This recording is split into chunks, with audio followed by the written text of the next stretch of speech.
o natremia, que no es más que el reflejo del balance de agua libre. Esto siempre lleva a confusión. Cuando yo le digo, ¿cómo regulo la natremia? Regulando el sodio. No.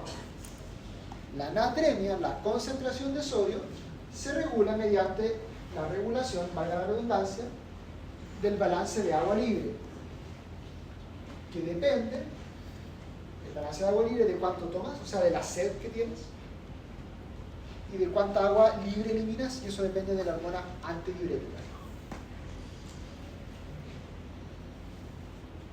Entonces, ¿cómo se calcula la osmolaridad plasmática? La osmolaridad plasmática se calcula multiplicando por 2 la concentración de sodio, que yo les decía que lo normal es entre 135 a 140 miliequivalentes por litro. A eso le sumamos la glucosa dividido 18, porque la glucosa también tiene un poder osmótico. Pero fíjense que el valor de la glucosa es muy marginal respecto al valor del sodio, por eso es más bien despreciable.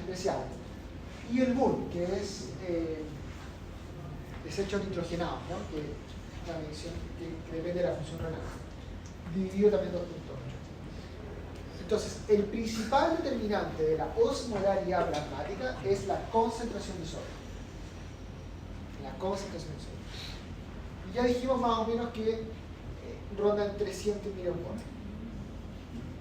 Respecto del agua corporal total, la cantidad depende, como les decía, de la edad del paciente, el sexo y otras características, pero tendemos a pensar que entre 60%, 70% de los más chicos, pero en ese orden de magnitud. Y como les decía también, que la principal vía de ingreso de agua es a través de lo que comemos o tomamos. Y las principales vías de eliminación son la orina, las deposiciones y lo que eliminamos a través de la piel o la respiración. De igual forma, no nos olvidemos que el metabolismo genera agua. No sé si se acuerdan del ciclo de Krebs, que es como la glucosa es transformada finalmente en ATP. Todas esas reacciones generan agua. Entonces, el agua también es un producto del metabolismo. Y si bien es cierto, no viene afuera, se considera un ingreso.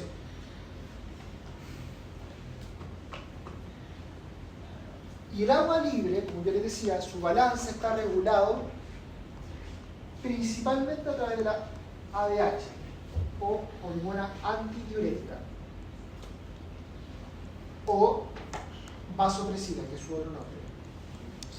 La ADH, antidiurética o vasopresina, es una hormona que se sintetiza en el hipotálamo, que se almacena en la neurohipófisis y cuya función, como dice el nombre, es evitar la diuresis, evitar la producción de orina. Hormona antidiurética. Cuando aumentas sus niveles plasmáticos, lo que ocurre es que produces menos orina. Entonces, ¿qué pasa con el balance de agua libre cuando los niveles de hormona antidiurética aumentan? Se excreta menos orina, se excreta menos agua. Entonces, ¿qué pasa con el balance de agua libre? Positivo. Es importante que hagan una pausa ustedes y vean si es que les hace sentido eso, porque si no les hace sentido, hay que repetir todo lo anterior. Si aumentan los niveles de hormona antidiurética, baja la producción de orina, que es por donde eliminamos agua, por lo tanto disminuye la eliminación de agua libre y por lo tanto se genera un balance positivo de agua libre. ¿Sí?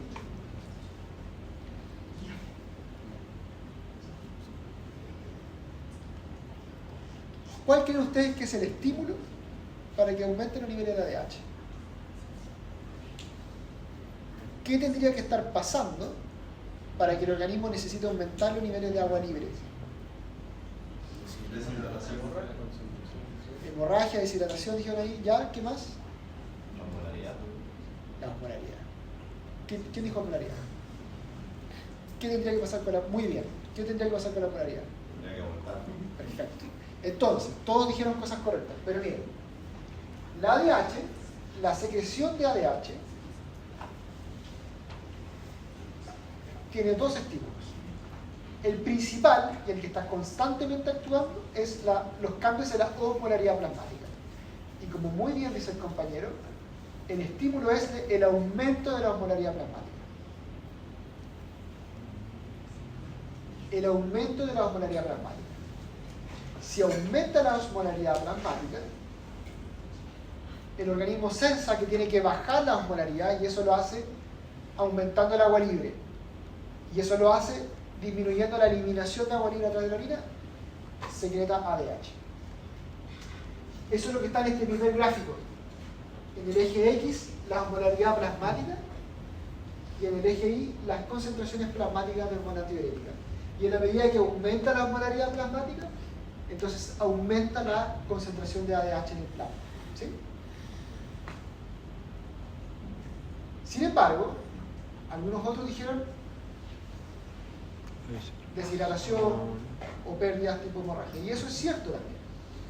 Sin embargo, la contrapregunta que yo les hago, si es que yo tengo una hemorragia significativa y se echa a andar la ADH para disminuir la eliminación de agua, ¿es un mecanismo eficiente o poco eficiente? Respecto a lo que ya vimos en la clase anterior. Pero, profe, que sea hemorragia significa que hay egreso, es mayor que ingreso, ¿no? Que hay hemorragias, para efectos, esto es importante, para cuando hablemos de hemorragia o pérdidas, lo que yo les estoy diciendo es que se pierde el extracelular, o sea, sodio y agua. Yo. Entonces, si tú tienes una hemorragia, pérdida de sodio y agua, y tu mecanismo de compensación es recuperar agua libre, ¿es eficiente o no es eficiente?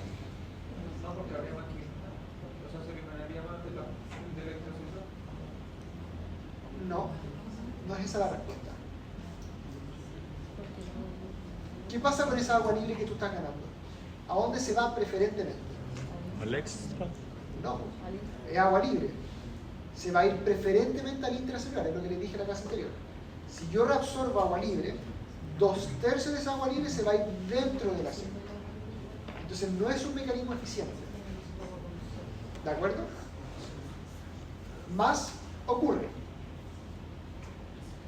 Igual funciona, o sea, igual se echa a andar el mecanismo. ¿En qué condiciones? En condiciones en que tu déficit de volumen sanguíneo sea realmente significativo, o sea, mayor a un 10%.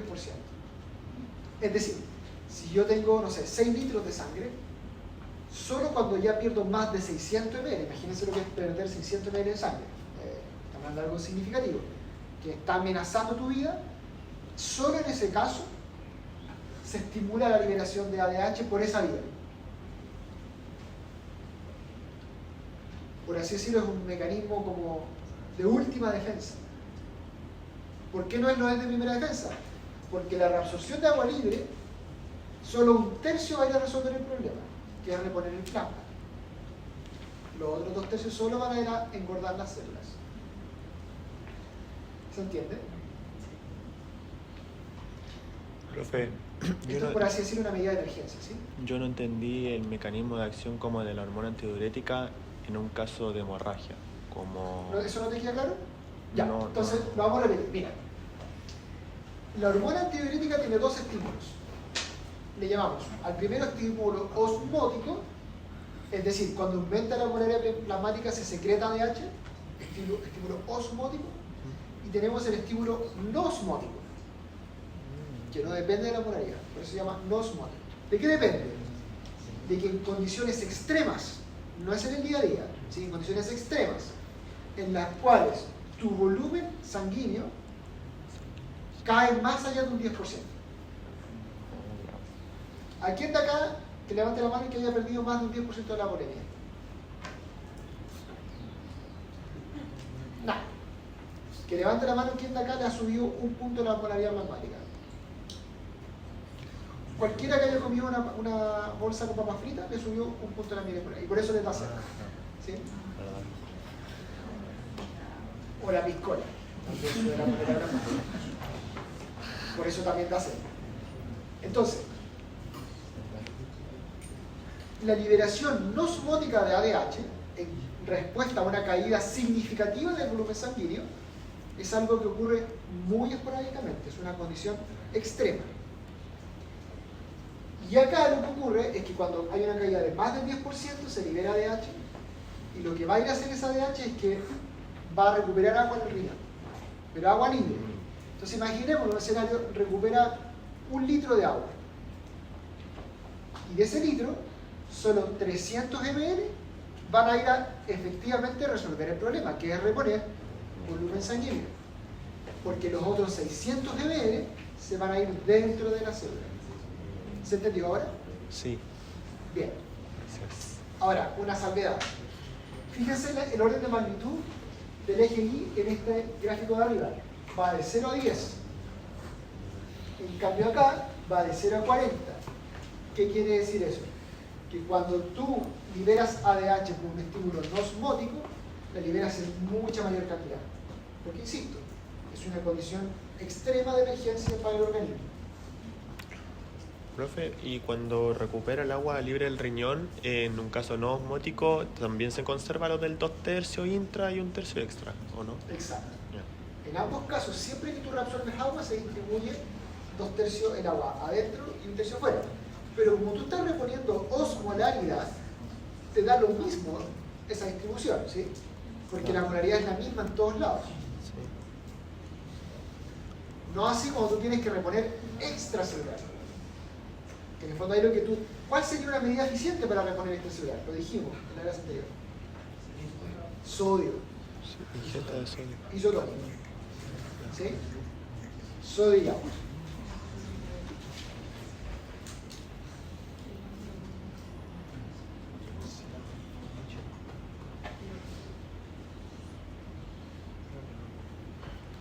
La hormona antidiurética, su lugar de acción, como ya anticipamos, es el riñón. Esta es una foto del riñón y donde la ADH se une se tiñe de rojo, o sea, en los túbulos colectores, ¿sí?, del nefrón, en la médula renal. ¿Y qué es lo que hace la ADH en realidad? Su función es principalmente favorecer, aquí está la vasopresina o ADH, se une a receptores que están acoplados a proteína G, da lo mismo eso, pero lo que sí ocurre es que la activación de esta vía de señalización intracelular lo que hace es insertar canales de agua en la membrana. Estos canales de agua se llaman aquaporinas, poros de agua.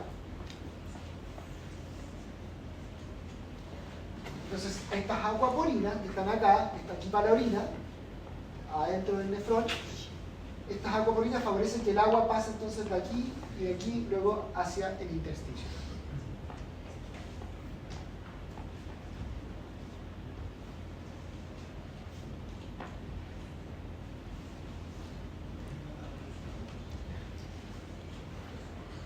Sin embargo, para que esto ocurra, ¿qué tendría que pasar con la concentración de solutos acá? Para que el agua vaya de aquí para allá. Tendría que estar muy alta. Y eso efectivamente ocurre. La médula del riñón es una zona muy concentrada. Particularmente concentrada, hasta 1200 miliomoles. Da lo mismo, no le puedo explicar el mecanismo, pero para que entiendan, particularmente en ese órgano ocurre esta gradiente de concentración que te permite reabsorber agua, tanto por la gradiente de concentración, pero también porque existen estas aquaporinas que facilitan el viaje de la molécula.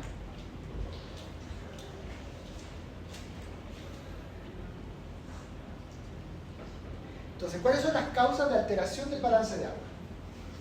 Para que tengas un balance negativo de agua, tiene que haber caída en los ingresos o aumento en los egresos. Causas de caída en los ingresos: ingesta limitada. Si, por ejemplo, te fuiste a hacer un trekking a un cerro y se te acabó el agua, ¿sí?, tu ingesta va a estar limitada y eventualmente vas a caer en una condición de balance negativo de agua. ¿Qué va a pasar con la molaridad plasmática en esa persona? ¿Qué va a pasar con la molaridad plasmática? Va a aumentar. Muy bien. Y en los ancianos lo que ocurre es que el mecanismo de la sed está más atenuado. Entonces ellos habitualmente tienen balances negativos por disminución de la ingesta. Son más sensibles a generar hiperosmolaridad. Y también tienen balance negativo por aumento de los egresos en condiciones en que, por ejemplo, tiene sudoración profusa, hay condiciones patológicas que podrían generar aquí, o poliuria acuosa, que en el fondo que tu riñón bota agua. Eso se llama diabetes insípida. Esa enfermedad. Y una de las causas es la falta de producción de ADH. O la incapacidad de la ADH de funcionar. Y luego tenemos condiciones de balance positivo de agua que van a llevar a un estado de hiposmolaridad. Por ejemplo, se aumentan los ingresos por polidipsia primaria, que es una condición psiquiátrica en que las personas toman agua. O iatrogénico. Iatrogénico quiere decir que es a consecuencia de un acto médico.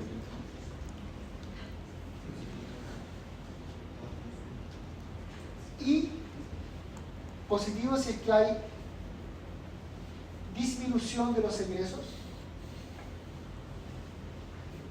Y ahí hay una entidad que se conoce como secreción inapropiada de ADH, que es que no en respuesta a un estímulo fisiológico, sino que por otras condiciones, como por ejemplo dolor, fármaco, hay ciertos tumores, cánceres que liberan ADH, eso va a hacer que se libere de manera inapropiada ADH y eso va a hacer que disminuya los egresos de agua libre y van a llevar entonces a un balance positivo con la hipoosmolaridad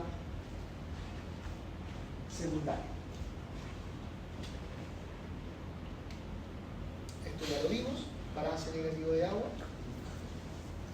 cómo se ve el esquema de Darrow y las manifestaciones clínicas de esto es que obviamente hay pérdida de pesos, el paciente se va a ver deshidratado, sequedad de las pieles y las mucosas, síntomas neurológicos, ¿sí? Porque acuérdense que si hay hipernatremia, si hay un estado de hiperosmolaridad, las neuronas se empiezan a arrugar, pierden agua, ¿sí? Y cuando están muy deshidratadas las neuronas, finalmente pueden haber convulsiones, coma, muerte, puede llegar hasta la muerte. Y la hipernatremia, evidente. El balance positivo de agua lleva a un aumento de peso, también puede llevar a convulsiones por distensión de las neuronas e hiponatremia.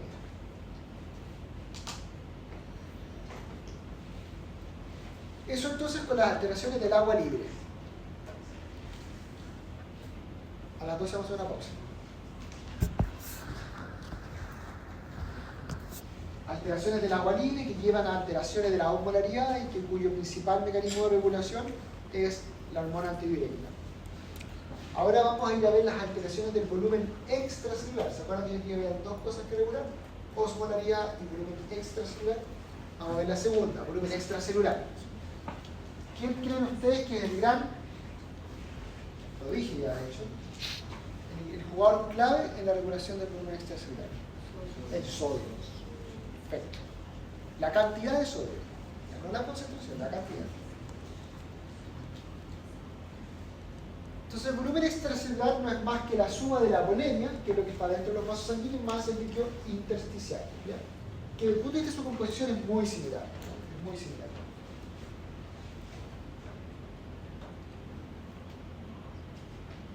La volemia, que es la sangre, el volumen intravascular, se distribuye de manera preferente, 2/3 casi, en el sistema venoso, en las venas. Un 13% más o menos está en las arterias y otro porcentaje tanto en el circuito pulmonar, ¿cierto?, los capilares y el mínimo dentro del corazón. Pero lo que me interesa es que sepan que gran parte de la volemia, del volumen sanguíneo, reside en las venas. ¿Qué características tienen las venas y que la diferencia de las arterias creen ustedes? Que transporta sangre desoxigenada. Claro, transporta sangre no oxigenada, eso es parcialmente correcto, pero sí. Pero características más bien mecánicas, por así decirlo. A ver, ahí me gustó. ¿Qué pasó? ¿Puedes más bien más que la arteria? Exacto, eso es fundamental para entender lo que va a venir después. Las venas tienen la capacidad de engordarse, dicho de manera coloquial. Si ustedes, de hecho, se aprietan el brazo, cuando le van a hacer una venoducción, por ejemplo, ven cómo se engordan las venas, ¿no? Esa es una capacidad de las venas en particular, que no tienen las arterias son rígidas. El hecho de que se puedan expandir, como muy bien dice el compañero, ¿qué implicancias puede tener desde el punto de vista de este volumen, del porcentaje de volumen? Que puede ser variable, ¿sí? Porque si las venas se engordan, actúa como un reservorio de volumen. ¿Se entiende, no? Bien. Actúan como un reservorio.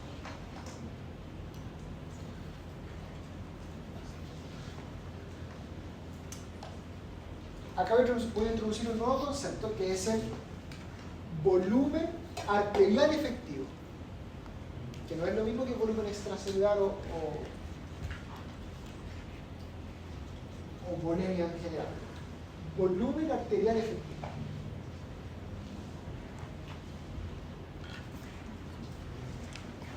Este es un concepto fisiológico, funcional, y que más bien lo que trata de decir es del total de la volemia, del total de la sangre que tiene una persona, cuánto está efectivamente en movimiento. ¿Se entiende? ¿Por cuál es la implicancia de ese volumen arterial efectivo? Es el volumen que inyecta el corazón y que efectivamente llega a los tejidos a perfundirlos.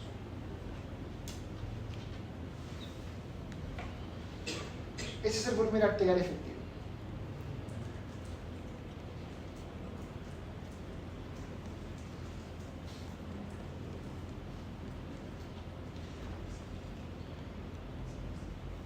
Digamos que una persona de 70 kilos tiene una volemia de 6 litros. ¿De acuerdo? De esos 6 litros, más o menos un 15% están en las arterias, o sea, 900 ml. Y digamos que esa persona tiene un evento cardíaco y cae en paro cardiorrespiratorio. ¿Se lo están imaginando? Usted estaba haciendo la Aquiles, una bradicardia extrema, hace un paro frente a ustedes. ¿Cuánto es el volumen arterial efectivo de ese paciente ahí? 0. Perfecto. ¿Tiene 6 litros de sangre? Sí. 900 ml de esos están en la arteria al inicio, sí. ¿Cuánto de eso se está moviendo y perfundiendo los tejidos? 0. ¿Se entiende el concepto de volumen arterial efectivo entonces? El volumen arterial efectivo es lo que nos importa al final del día. Y una forma de regularlo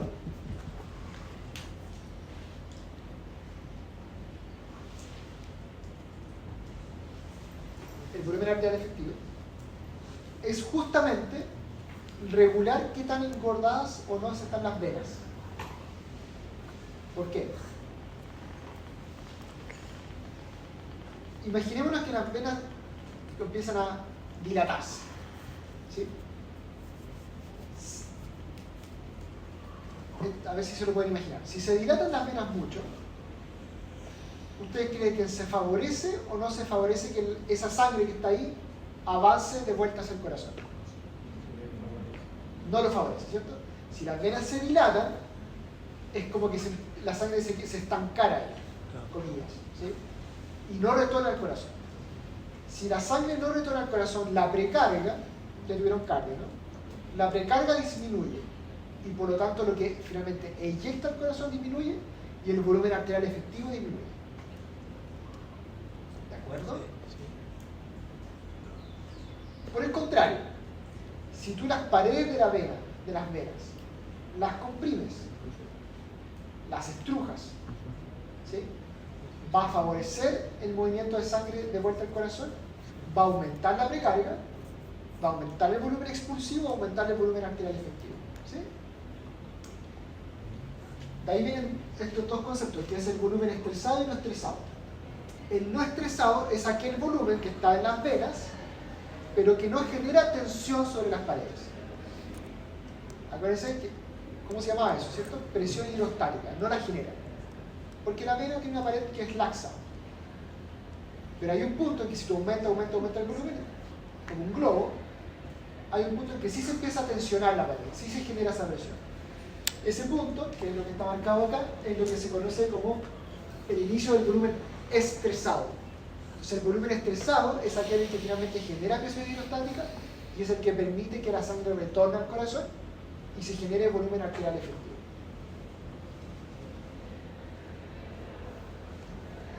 El volumen arterial efectivo o circulante efectivo es el parámetro que se regula en nuestro organismo.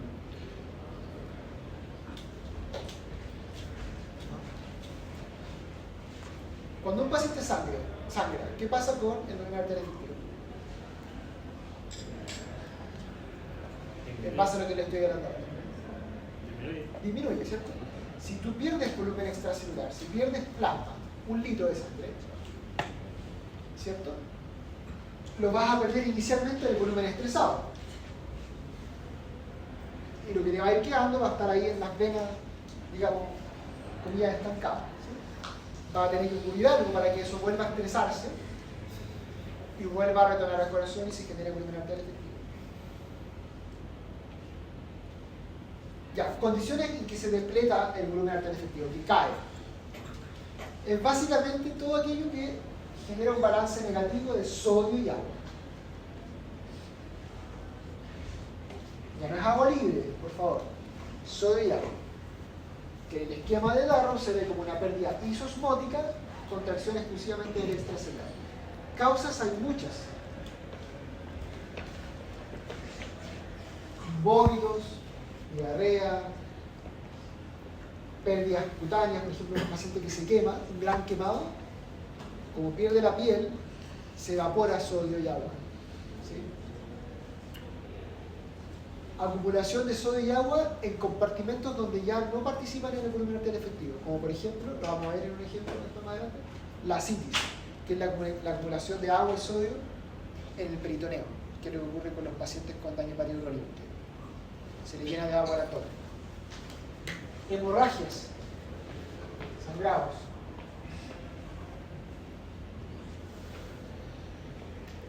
Condiciones renales, uso de diuréticos.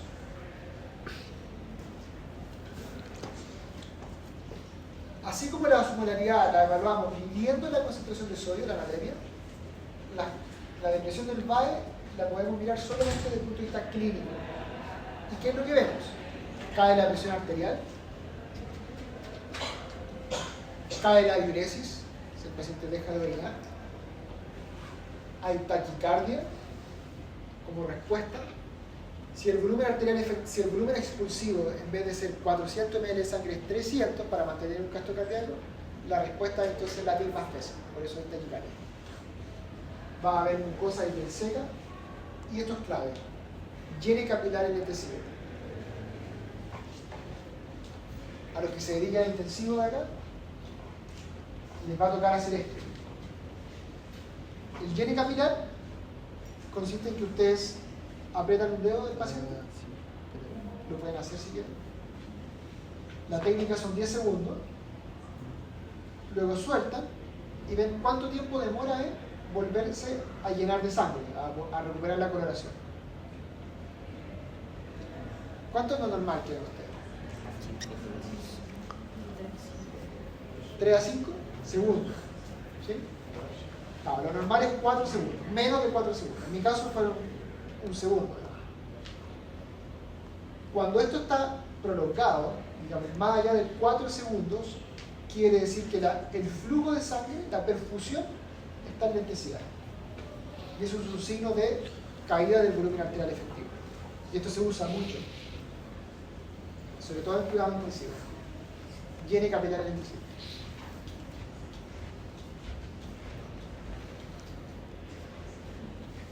¿Y qué pasa cuando hay una caída del volumen arterial efectivo? Se activa el tono simpático, el sistema nervioso autónomo simpático, hay liberación de catecolaminas, como por ejemplo adrenalina o noradrenalina, lo cual van a llevar a vasoconstricción para que las venas ya no estén tan engordadas, sino que más apretadas, y aumenta el retorno venoso, pero también van a aumentar la frecuencia cardíaca, por la razón que yo les decía, si estás expulsando menos, vas a tener que latir más veces, y también va el tono simpático, las catecolaminas van a tener un efecto directo sobre el miocardio, aumentando el inotropismo. El gran jugador acá es el eje renina-angiotensina-aldosterona, como regulador del volumen extracelular. El efecto final de la activación del eje renina-angiotensina-aldosterona es la reabsorción de sodio y agua en el nefrón. Por eso es el gran responsable. Y es muy sensible, o sea, pequeñas caídas del volumen arterial efectivo, rápidamente se activa el eje renina-angiotensina-aldosterona. También está la DH acá. ¿Por qué está la DH acá? Por la caída del... no. ¿Cuál era el caso? Regulación del volumen arterial efectivo. Claro, porque si cae el volumen, también estimula la DH. ¿Pero en qué condiciones? ¿Qué características tiene que tener esa caída? Una pérdida del mayor del 10% del volumen arterial efectivo, también activa la DH. ¿Ya?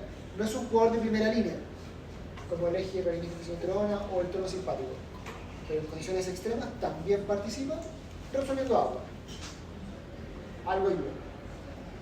Hay muchas cosas que no estoy mencionando, que estoy pasando, no las vamos a preguntar, es un poco para tratar de alcanzar y enfocar en lo más importante. Entonces, como yo les decía, el efector más relevante acá, o el mecanismo, el mecanismo de regulación más importante del volumen extracelular, del balance de sodio, es el eje renina-angiotensina-aldosterona. ¿Ya? Este eje se estimula y se activa inicialmente en el riñón. ¿Ya? En el riñón, cuando sensa que cae el volumen arterial efectivo, una otra vez de ahí es como es que lo sensa, pero lo sensa, libera renina, que lo que hace es transformar el angiotensinógeno que se había secretado en el hígado a angiotensina 1. Y luego la angiotensina 1 pasa por el endotelio del pulmón, y ahí existe una enzima que es la convertidora de angiotensina que la transforma en angiotensina 2. Y la angiotensina 2, como dice su nombre, angiotensina, vaso tensar, tensa los vasos, los aprietas, por ese mecanismo sube la presión arterial. Pero además, vasoconstricción, pero además tiene efectos en términos de la retención de sal o sodio y agua en el riñón, ya sea por vía directa como angiotensina 2 en el túbulo contorneado proximal, como por vía indirecta, dado que también la angiotensina 2 estimula la liberación de aldosterona. Por eso se llama eje renina-angiotensina-aldosterona. Y la aldosterona también favorece la reabsorción de sodio, pero ya no en proximal, sino que en distal. Todo esto hace que aumente la presión arterial. ¿Alguien escuchó hablar del enalapril? ¿Enalapril? ¿Nadie? ¿Sí? Antihipertensivo. Perfecto. Es un medicamento que se utiliza para tratar la presión arterial, la hipertensión arterial.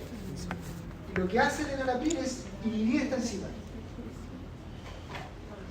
Por lo tanto, disminuye los niveles de angiotensina 2 y por lo tanto genera vasodilatación y caída de la presión arterial, que es lo que buscamos en los pacientes hipertensos. ¿Sí? Enalapril. Ya.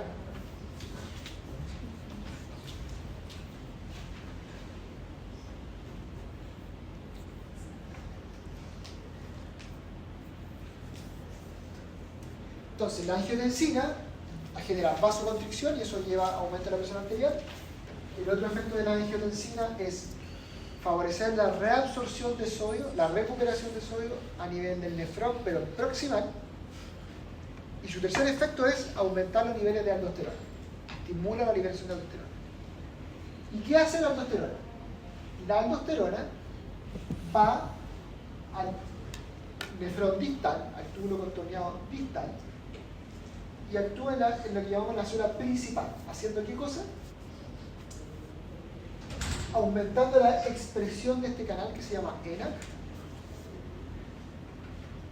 que es un canal epitelial de sodio, que lo que hace es favorecer la reabsorción de sodio. Esto es orina. Todo lo que no se reabsorbe se elimina por la orina. Entonces, el sodio se reabsorbe a través del ENaC, el cual su inserción estuvo estimulada por la aldosterona. Por lo tanto, la aldosterona genera un balance positivo de sodio. Pero además la aldosterona estimula la bomba sodio-potasio ATPasa. ¿Cuál es la gracia? Que si tú aumentas la actividad de la bomba sodio-potasio ATPasa, remueves rápidamente el sodio dentro de la célula, favoreciendo el gradiente para que el ENaC pueda actuar. Entonces, este sodio que estaba acá, finalmente termina en la sangre.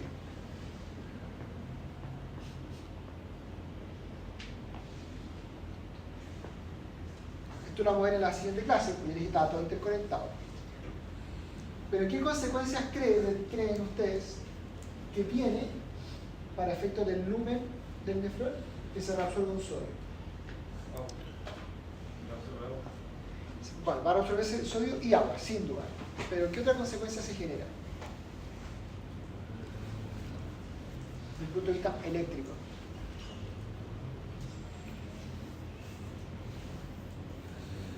Si tú reabsorbes una carga que es solamente positiva, ¿cómo queda desde el punto de vista eléctrico el lumen acá? Negativo. ¿Ya? Y eso no puede ocurrir, va en contra de las leyes de la vida, entonces no puede mantenerse negativo, salvo que sea una neurona, pero no lo es. Y entonces tiene que necesariamente salir una carga positiva. Y las cargas positivas disponibles dentro de la célula para que salgan hacia la orina son dos: o el potasio o los protones, los iones de hidrógeno. Por eso, vamos a ver en las siguientes clases que está todo relacionado, porque cada vez que tú tienes una activación del eje renina-angiotensina-aldosterona y por lo tanto tienes aumento del ENaC y aumento de la reabsorción de sodio, como consecuencia se genera un balance negativo de potasio y de protones.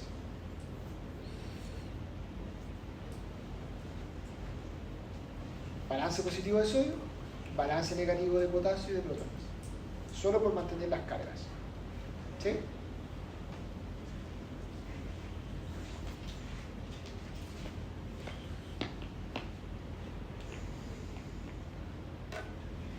Rápidamente vamos a ver los aumentos del PEC, que son cuando se genera edema, que es básicamente cuando se expande en el esquema de Darrow el extracelular.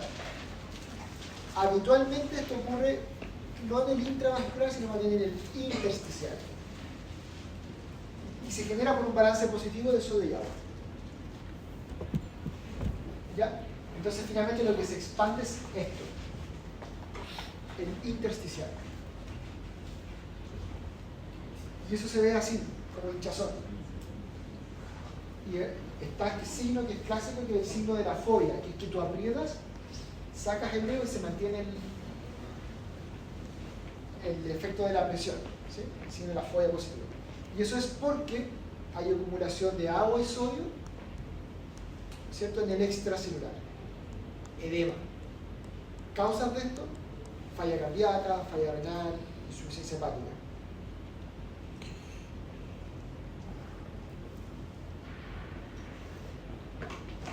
Otras causas también: disminución de la presión osmótica. Si bajan las proteínas en los vasos sanguíneos, se favorece la salida de agua. Ya, pausa. Nos quedan casos. ¿Les parece 15 minutos? ¿O 20 minutos? Para que descansen. Tenemos hasta la 1:30, ¿no? ¿12:20 les parece? ¿Mucho? ¿O paramos, dejamos estar grabando? Ya. 12:20. Ya.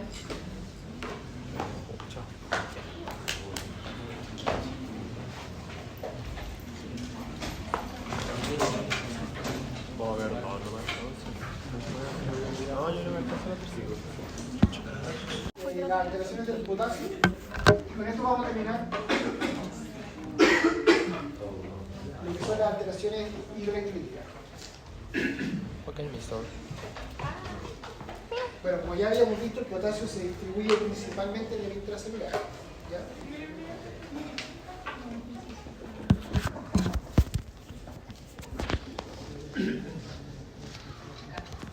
Ahora, al igual de lo que ya habíamos estado hablando, el potasio se maneja tanto en términos de lo que es el balance, ahora para mí digo, externo, que es, al igual que lo que dijimos anteriormente, la diferencia entre los ingresos y los egresos. Es lo mismo. Pero para el caso del potasio agregamos un segundo concepto que es el del balance interno, que en realidad tiene que ver más bien, se lo digo, la literatura lo van a encontrar con el sistema, pero en realidad es un tema de distribución. ¿Ya? Porque hay condiciones que pueden hacer de que el potasio, que si bien es cierto está más concentrado adentro que afuera, sí hay algún grado pequeño, pero muy significativo, de movimiento de potasio hacia afuera de la célula. El problema es que pequeños cambios en la concentración plasmática de potasio, o sea, la concentración de potasio en el extracelular, pequeños cambios pueden tener profundos impactos en el ser humano. ¿Ya? El 98% del potasio está dentro de la célula. La calemia, al igual que la natremia, es el término que se utiliza para hablar de la concentración plasmática de potasio, que como yo les decía, tiene un rango muy estrecho y va entre 3,5 y 5 miliequivalentes. Aumento de la calemia, o hipercalemia, o baja de la calemia, o hipocalemia, en órdenes de 1 o 2 miliequivalentes pueden llevar a la muerte de la persona. Por eso es muy relevante, en este caso, a diferencia del sodio, lo que ocurre con la distribución, porque esos pequeños cambios pueden tener impactos profundos. Entonces, el balance externo de potasio está dado por lo que ingresa al sistema, que es básicamente el intake, lo que viene por la dieta, ¿ya? Y lo que se elimina, que es básicamente por la orina o la deposición. Esto es el balance externo. En total tenemos como 50, 60 miliequivalentes de potasio, ¿ya? En el extracelular. Eso es como el 2% del total de potasio del organismo. Pero también yo les dije que puede haber un cierto movimiento de potasio desde el extracelular al intracelular y viceversa, y esto lo conocemos como balance interno o distribución de potasio. Dentro de la célula hay un gran reservorio de potasio. Fíjense, entre 3.500 y 4.000 miliequivalentes de potasio.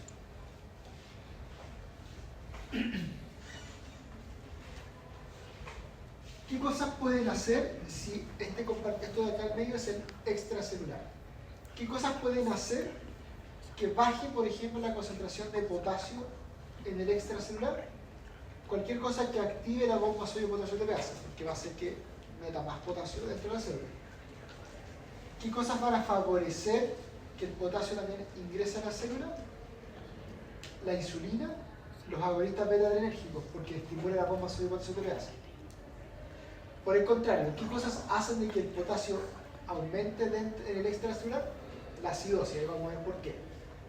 Hipertonicidad, agonistas alfa-adrenérgicos, etc. Entonces hay ciertos factores que hacen de que esta distribución de potasio cambie. En cantidad no es mucho, pero como les digo, es significativo para efecto de las consecuencias que puede generar. Entonces, ¿qué cosas hacen o favorecen que el potasio se distribuya principalmente afuera?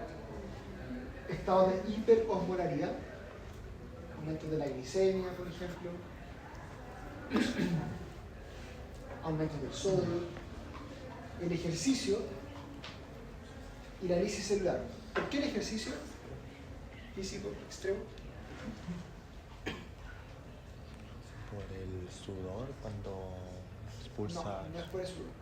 Porque aquí, ojo, que esto es distribución desde dentro de la célula afuera de la célula, no afuera del organismo.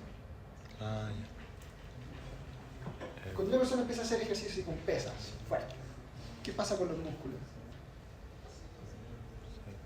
Se contraen, sí, pero ¿Ah? Puede ser que sea así difícil. Ya, sí, es una buena, pero estoy preguntando por otra cosa, por eso sí ocurre. Pero ¿qué más? ¿Te saber eso más que yo? ¿Qué pasa si alguien empieza a hacer, no sé, repeticiones pre-panca? 10 pre-panca, 20, 30. ¿Cómo se genera hipertrofia muscular por ejercicio? Por acumulación limitada. Hay destrucción de fibras musculares. Eso es lo que busca el ejercicio, destruir fibras para que se regeneren y aumente la masa muscular. Cuando hay destrucción de fibras musculares, el potasio que estaba dentro de esas células se libera. ¿De acuerdo? Entonces, lo que estaba dentro de las células sale. Además existe lo que la acidosis que decía el compañero, existe un intercambiador que intercambia protones por potasio. Entonces, en condiciones de que aumenten los protones en el extracelular, es decir, que haya una acidosis, el protón va a ingresar a la célula, pero para mantener las cargas va a salir una carga positiva que es potasio. Entonces, cada vez que aumenten los protones afuera, van a ingresar a la célula y se van a intercambiar por potasio. Y lo contrario ocurre si es que bajan los protones, van a salir protones de la célula intercambiados por potasio que van a entrar. ¿Qué otras cosas hacen que ahora el potasio, en vez de salir, entre a la célula? Insulina y beta-agonistas, ya que estas dos sustancias lo que hacen es, moléculas, es activar o favorecer la actividad de la bomba sodio-potasio ketonasa. Ahora, el gran responsable de manejar de manera fina el balance de potasio, sobre todo el externo, es el riñón. ¿Ya? Por eso cuando hay un paciente con enfermedad renal, el potasio se empieza a acumular, porque el riñón es el responsable de eliminarlo.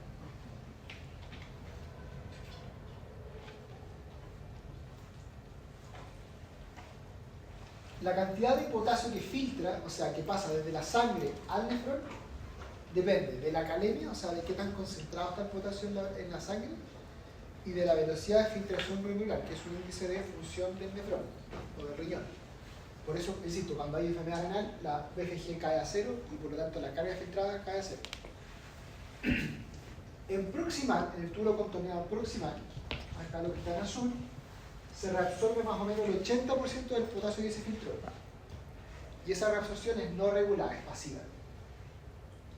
Luego hay un 10% que se reabsorbe acá, en el enlace ascendente de Henle, principalmente dado por un cotransportador que se llama NKCC. ¿Por qué lo menciono? Porque este cotransportador es el que se inhibe con furosemida, que es un diurético. ¿Ya? Y menos del 10% del total del potasio que filtró llega finalmente al nefrón distal, donde eventualmente lo podríamos regular, o sea, reabsorber, pero la diferencia de lo anterior, esta reabsorción es regulada. ¿Ya? Y es regulada principalmente por efecto de la aldosterona. ¿Se acuerdan que yo les decía que la aldosterona lo que hacía era insertar canales de sodio epiteliales y ELENA, y al reabsorber sodio deja una carga negativa, que como consecuencia entonces lo que ocurre es que se excreta un potasio o un protón. Bueno, entonces eso permite regular, una forma de regular la eliminación de potasio. ¿De qué depende cuánto se absorba o se excrete de potasio en el túbulo contorneado distal? Depende de la aldosterona, de qué tan alta es la dieta en potasio, del balance ácido-base y del volumen urinario que llega acá. Si llega más volumen urinario, más sodio se reabsorbe por el ELENA, más potasio se elimina.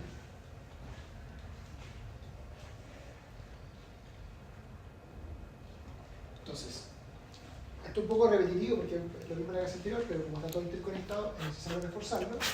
Cuando aumentan los niveles de aldosterona, esto estamos hablando de la célula principal del túbulo contorneado distal, la aldosterona lo que hace es aumentar la reabsorción de sodio vía inserción de canales GENA. La reabsorción de sodio además estimula la bomba sodio-potasio ketonasa, entonces el sodio pasa derecho hacia el intersticio, queda una carga negativa y acá hay dos alternativas: o eliminamos potasio o eliminamos protones a la orina cuando reabsorbe sodio, ¿ya? Para mantener la electroneutralidad. ¿De qué depende de si eliminamos potasio o protones? Va a depender de cuál de estos dos esté más concentrado en la célula en ese momento.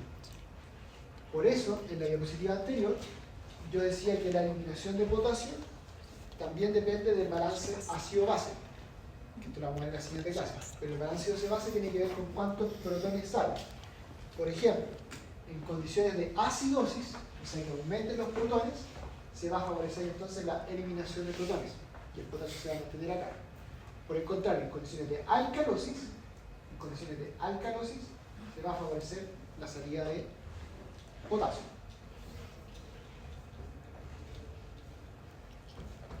¿Qué cosas llevan a un balance negativo de potasio? Disminución de los ingresos, que esto es poco frecuente y estaría dado básicamente por estados de desnutrición, o sea que las personas no están alimentándose de manera adecuada. Sin embargo, la principal causa de balance negativo de potasio es cuando aumentan las pérdidas, los egresos. Y estas pérdidas se clasifican en pérdidas renales o pérdidas extrarrenales.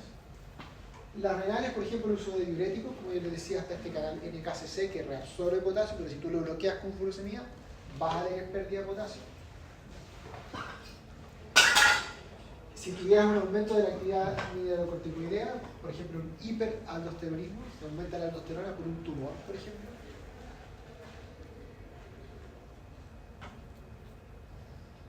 La alcalosis metabólica, por este mecanismo que yo les decía, que dependiendo del pool intracelular de protones o potasio, se va a favorecer la salida e intercambio de uno de esos dos por el sodio que se reabsorbe a través del ENAC. Y tenemos las pérdidas extrarrenales. Cuando, por ejemplo, en los vómitos hay pérdida de KCl, que es potasio. Las quemaduras por lisis de las células de la piel se pierde potasio. Y también las hemorragias.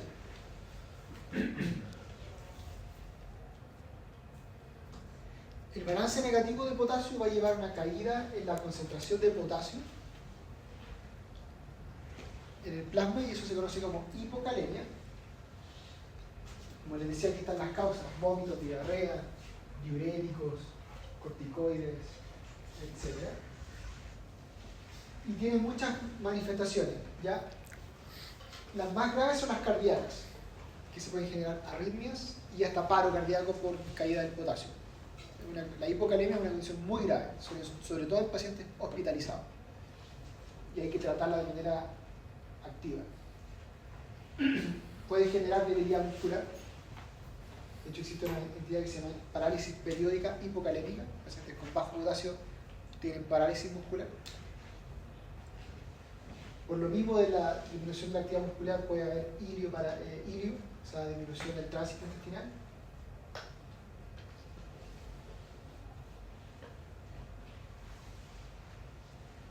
Y genera también diabetes insípida, o sea, al haber bajo potasio disminuye la acción de la ADH. Entonces la hipocalemia, las manifestaciones electrocardiográficas clásicas, aquí tenemos un electrocardiograma normal, ¿cierto? Una onda P, QRS y la T. Lo que ocurre es que se genera una depresión del ST y una onda T que está más plana, y aparece una onda U, que es otra depresión positiva. En casos muy graves se empieza a bloquear el ritmo cardíaco y finalmente puede haber una bradicardia y un paro. Esto quizás no va a quedar tan claro ahora, pero después lo vamos a ver en la clase de ácido bases. Pero en la alcalosis metabólica, que es cuando caen los niveles de protón en la sangre, yo les decía que existe este transportador protón-potasio, que lo que hace es que en condiciones de que bajen los protones, va a tener que de alguna manera compensarse con una salida de potasio para mantener las cargas, ¿ya? Y el problema es que eso hace de que esto se acumule más dentro de la célula, y en el nefrón, como va a estar más representados los protones, va a generarse aciduria. O sea, se genera esta paradoja en que tienes una alcalosis metabólica, o sea, falta de protones, pero además eliminas protones por la orina. Esto va a quedar más claro después cuando veamos la clase de ácido base, pero déjelo ahí anotado en alguna parte que existe esta cosa que se llama alcalosis metabólica con pérdida de ácido. Y esto ocurre porque las alcalosis son muy difíciles de hecho, el organismo no está preparado para compensarlas. Eso era balance negativo de potasio, y ahora vamos a ver balance positivo de potasio, que es cuando aumentan los ingresos.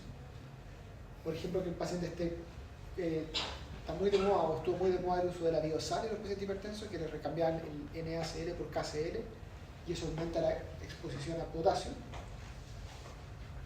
o que seas incapaz de eliminarlo, ya sea porque tienes una enfermedad renal aguda o una enfermedad renal crónica, o por ejemplo que tengas un déficit del endosterona, una insuficiencia suprarrenal.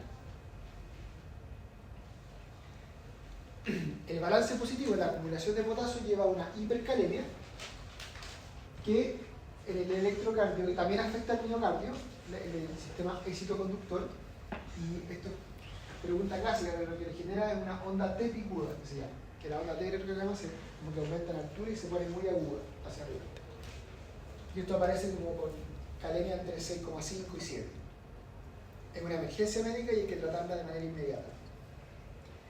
¿Cómo se trata la hipercalemia? Desde el punto de vista fisiopatológico, bueno, hay 3 mecanismos. Uno, favorecer la distribución intracelular de... estas son las cosas, pero acá. Es favorecer la distribución intracelular del potasio. Y eso se hace la transferencia del extracelular hacia el intracelular con insulina, porque estimula la bomba sodio-potasio de grasa. Entonces, al estimular acá, aumenta el ingreso de potasio, baja la calemia. El bicarbonato de sodio, porque genera alcalosis. Y el uso de beta-2 agonistas, como el salbutamol, que es lo que utilizan los asmáticos. Además, parte del tratamiento de la hipercalemia es administrar calcio, porque eso hace que la membrana del miocardiocito se estabilice y en el fondo disminuye el riesgo de que se generen arritmias. Y luego puede favorecer un balance negativo de potasio externo, ya sea administrando diuréticos, resinas de intercambio de potasio, que son unas resinas que se toman y hacen que las heces contengan más potasio y se eliminen, o derechamente hacer hemodiálisis, que es una técnica que reemplaza la función del riñón. Y acá están las causas que un poco ya la habíamos visto, son la radiomiolisis, que es la destrucción muscular, la destrucción de células con tumor, quemaduras, deficiencia de insulina, así como los beta-agonistas favorecen el ingreso de potasio, los beta-bloqueadores disminuyen ese ingreso, la acidosis lo mismo, hacen que salga más potasio, falla renal, etc. Dudas del potasio.